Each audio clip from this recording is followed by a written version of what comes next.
तो दोस्तों ट्राइडेंट के Q4 के नंबर्स आ चुके हैं, तो उसी के बारे में हम इस वीडियो में बात करेंगे और जानेंगे कि आपको ट्राइडेंट के अंदर इन्वेस्ट करना चाहिए या नहीं। चलिए शुरू करते हैं।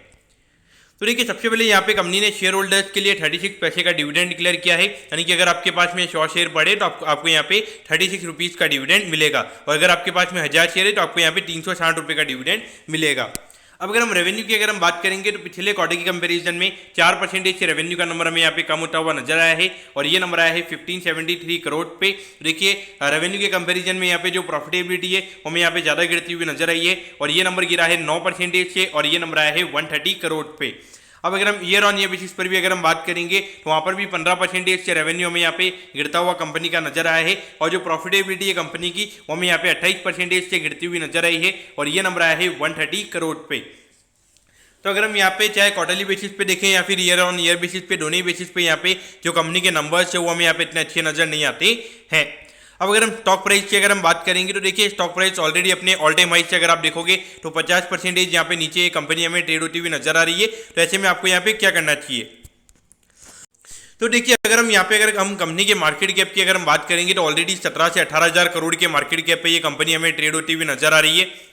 और अगर हम पिछले साल के प्रॉफिटेबिलिटी के कंपैरिजन में, यानी कि पिछले 12 महीने के हिसाब से अगर हम कंपनी के पी रेशियो की अगर हम बात करेंगे तो ऑलरेडी अराउंड 40 के पी रेशियो पे ये कंपनी हमें ट्रेड होती हुई नजर आ रही है। तो अगर अगले साल कंपनी की अर्निंग्स अगर 20-25% से अगर बढ़ भी जाती है तो भी अगर हम फॉरवर्ड पी की भी अगर हम बात करेंगे तो अराउंड 30-31 का फॉरवर्ड पी हमें यहाँ पे कंपनी का नजर आता है। तो देखिए, यहाँ पे जहाँ पे कंपनी की अर्निंग्स मेरे ख्याल से कोई कांस्टेंट नहीं है, कभी अर्निंग्स यहाँ पे एकदम से नीचे हो जाती है, यानी कि जो कंपनी की अर्निंग्स अगर वो साइक्लिकल है तो मेरे ख्याल से मुझे लगता है कि यहाँ पे मार्केट नॉर्मली 25-30 से ज़्यादा का पी रेशियो मार्केट यहाँ पे देगा। अगर आप देखोगे ट्राइडेंट की बीच में काफ़ी हवा चली थी, काफ़ी मल्टी वगैरह स्टॉक वगैरह ये है,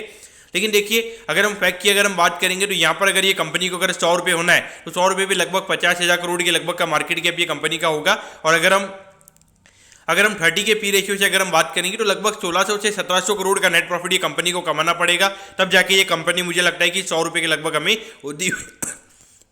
तो तब जाके ये जो कंपनी हमें 100 रुपये के लगभग होती हुई नजर आएगी। तो देखिए, मेरे ख्याल से ये मुझे लगता होगा, क्योंकि अगर आप देखोगे अभी पिछले 12 महीने में कंपनी ने 450 करोड़ रुपये यहाँ पे कंपनी ने कमाए हैं। तो यहाँ पर अगर आप देखोगे अगर 1600 करोड़ रुपए का अगर प्रॉफिट यहाँ पे कंपनी को करना है, यानी कि हम ये मान रहे हैं कि ये कंपनी का प्रॉफिट लगभग 4 गुना होना चाहिए, तो ये मुझे लगता है कि यहाँ पे कम से कम 10 साल में ये कंपनी के लिए पॉसिबल रहेगा 1500-1600 करोड़ एक ही ईयर में कंपनी के लिए कमाना। तो मेरे ख्याल से देखा जाए तो यहाँ पे कोई पी एक्सपेंशन आपको मिलता हुआ नजर नहीं आएगा, और हो सकता है कि ये यहाँ से जो स्टॉक है अगर ऑलरेडी इतना गिर चुका है और मार्केट अगर आप देखोगे अगर यहाँ से रिकवर करेगा तो मुझे लगता है कि यहाँ पे हमें कोई और फॉल देखने को मिलेगा, लेकिन यहाँ पे कोई फिनोमिनल रिटर्न्स आपने एक्सपेक्ट नहीं करनी चाहिए। लगभग मेरे ख्याल से मुझे लगता है कि अभी यहाँ पे ये कंपनी की अर्निंग थोड़ी रिकवर हमें होती हुई नजर आएगी, तो ये साल अराउंड 20-25% का रिटर्न आपने एक्सपेक्ट करना चाहिए। फिर उसके बाद में मेरे ख्याल से 10-12% से ज़्यादा के रिटर्न आपने एक्सपेक्ट नहीं करनी चाहिए। दोस्तों, मैं कहता हूँ कि ट्राइडेंट के जो Q4 के नंबर्स हैं वो आपको अच्छे समझ में आ गए होंगे। अगर आपकी कोई भी क्वेरीज है आप कमेंट कीजिए, मैं जरूर आपके कमेंट पर रिप्लाई करूंगा। ओके दोस्तों, thank you, have a nice day.